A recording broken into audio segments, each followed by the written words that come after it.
सतखंडा लखनऊ का एक प्रमुख ऐतिहासिक स्थल है जो अपनी वास्तुकला के लिए प्रसिद्ध है।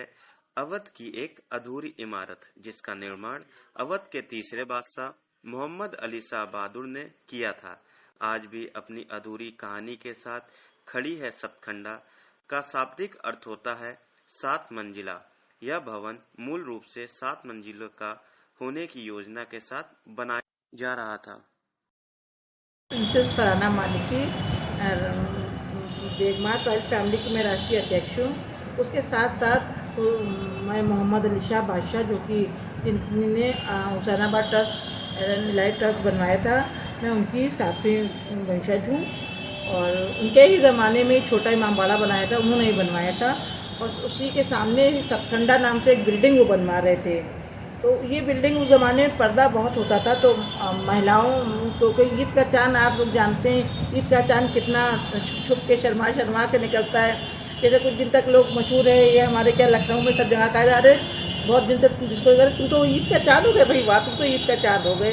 तो ईद का चांद देखने के लिए, क्योंकि 30 रोज़ों के बाद हमारी ईद आती है, तो ईद का चांद बहुत शर्मीला, बहुत पतला सा निकलता है और बहुत कम टाइम के लिए आता है, थोड़ी देर के बाद गायब भी हो जाता है। तो उस ज़माने में बेग में पर्दा करती थी सारी औरतें, हर मज़हब और मिलत की औरतें पर्दा करती थी। तो सब लोगों को ये था कि चांद कैसे देखा जाए, तो बादशाह ने अपनी बेगमों, अपने घर की जो महिलाएं थी, उनके लिए कहा मैं सतखंडे का निर्माण कराता हूँ, वो 7 स्टोरीज बनाएंगे।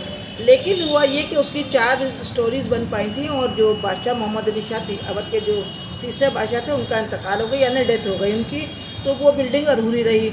उस ज़माने में एक्चुअली क्या माना जाता था कि अगर कोई बादशाह कोई बिल्डिंग बनवाता था, कोई इमारत बनवाता था और उस दौरान उसकी मौत हो जाती थी, तो वहाँ उनकी बेग में कहती थी ये मनहूस है, इसके बनने से इसका काम कंप्लीट नहीं हुआ और बादशाह मर गए, तो उसको फिर वो हाथ नहीं लगाती थी बेग में।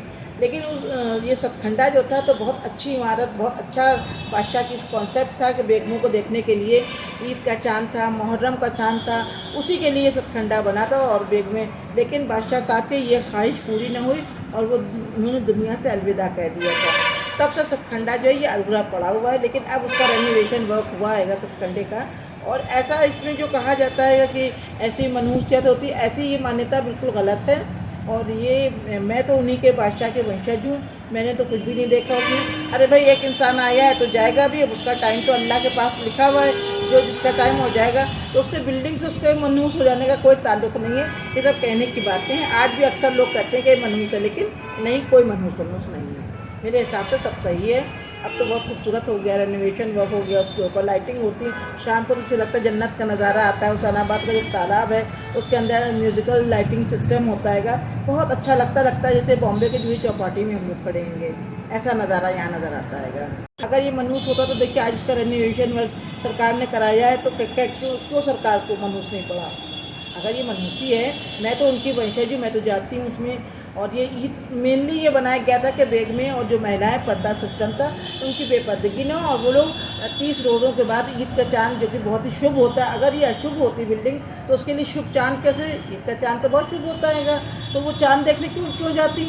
तो ये सब मनगढ़ंत कहानियाँ हैं, ये इसमें कोई फैक्ट नहीं है, कोई तत्व नहीं है, कुछ सच्चाई है।